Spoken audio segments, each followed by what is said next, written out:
मोहतरम नाजरीन, अकमल उर्दू रहनुमा चैनल में आपका खैर मकदम है।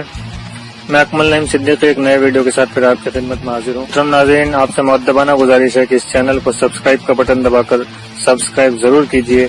इसके बाद बेल आइकॉन को दबाइए ताकि नया वीडियो अपलोड होते ही आपको नोटिफिकेशन के जरिए इसकी इत्तला मौसूल हो जाए, और वीडियो को मजीद लोगों तक पहुंचाने के लिए इसे लाइक और शेयर जरूर कीजिए। मोहतरम नाजरीन, आदाब। अकमल उर्दू रहनुमा चैनल में आपका खैर मकदम है।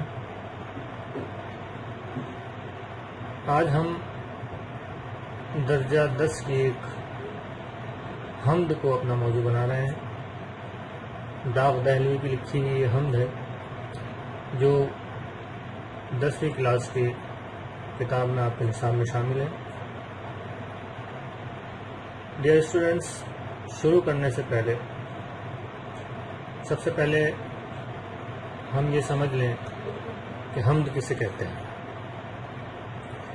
हम्द दरअसल उस नज़्म को कहते हैं जिसमें अल्लाह की तारीफ बयान की गई। नज़्म के बारे में आप जानते हैं, और अगर आप नहीं जानते तो मैं आपको बता दूं कि नज़्म एक ऐसी सिन्फ है, नज़्म उसको कहते हैं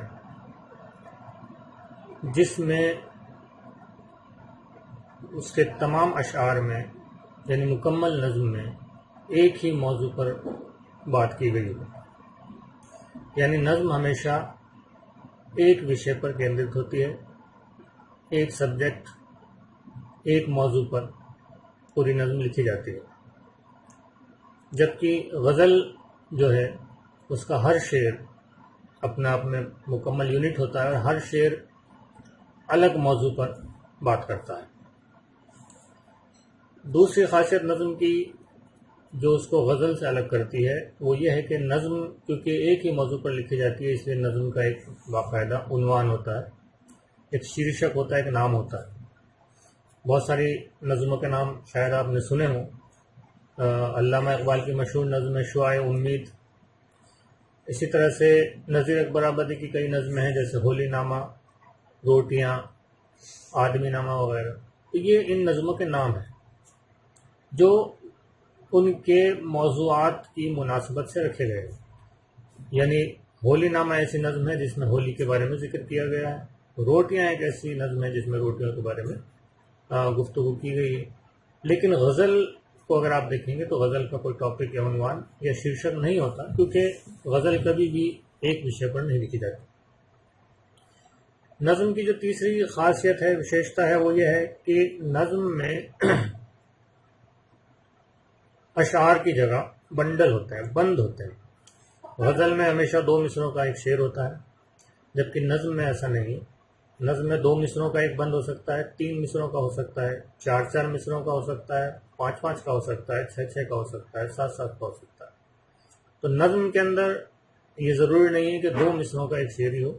नज़्म के अंदर बंद होते हैं जो 2 मिसरों के, 3-3 के, 4-4 के, 5-5 के, 6-6 के और 7-7 के हो सकते हैं। ये वो खुसूसियात हैं जो नज़्म को गज़ल से अलग करती हैं।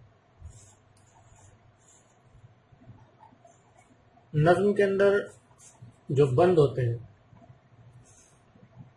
उन पर एक नज़र डालें। हफीज़ जालंधरी की एक नज़्म है जो आपके 10वीं क्लास में आपके निसाब में शामिल है, कमज़ोर की मदद। अब गज़ल के अंदर 2-2 मिसरों का एक शेर होता है, लेकिन नज़्म के अंदर किस तरह से 4 मिसरों का भी एक बंडल हो सकता है, एक बंद हो सकता है। एक बंद को देखें। जब शाम की सियाही आ जाए आसमां पर, एक काली काली चादर छा जाए आसमां पर। 4 मिसरे हैं, 4 मिसरों का एक बंडल। दूसरा बंद देखें। ये वक्त रात का है और रात है डरानी। ये वक्त रात का है और रात है डरानी, इस वक्त तुमको उस पर लाजिम है मेहरबानी। ये 4 मिसरों का एक बंद और हो गया। तो 4-4 मिसरों का एक बंडल इसमें इस नज़्म कमज़ोर की मदद में दिया गया है।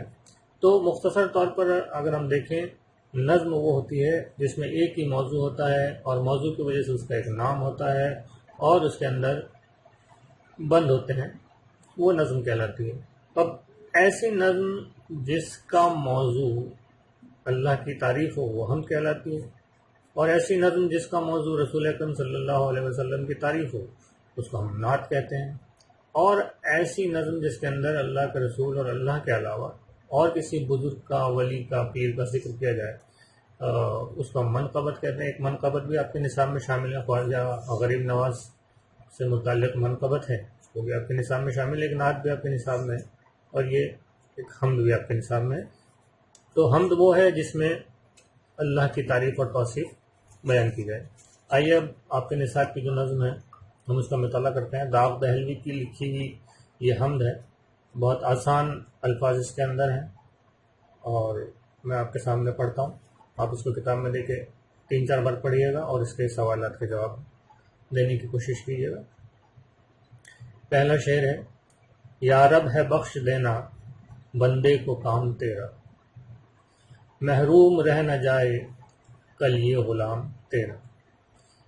یا رب ہے بخش دینا بندے کو کام تیرا، شاعر کہہ رہا ہے کہ خدا بندوں کو بخش دینے کا کام تیرا ہے، تو رحیم ہے، کریم ہے، تو اپنے بندوں کے گناہوں کو معاف کر دیتا ہے، تو یہ تیرا کام ہے، اس لیے میں تجھ سے گزارش کر رہا ہوں کہ تو میری بھی بخشش کر دے، مجھے بھی معاف کر دینا، میرے گناہوں کو بھی درگزر کر دینا۔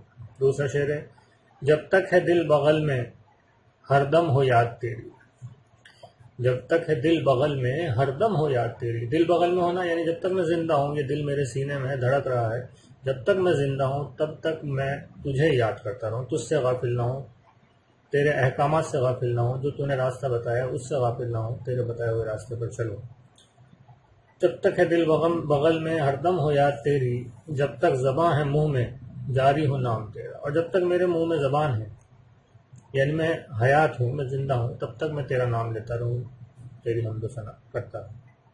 تیسرا شعر دیکھیں: ہے تو ہی دینے والا پستی سے دے بلند، پستی یعنی نیچائی، گہرائی، بلند یعنی اونچائی، ہے تو ہی دینے والا، تو ہی دینے والا ہے، تو ہی نوازنے والا ہے، تو مجھے بھی تو پستی سے بلندی عطا کر، اونچائیاں عطا کر، اعلیٰ مقام عطا کر۔ کیوں؟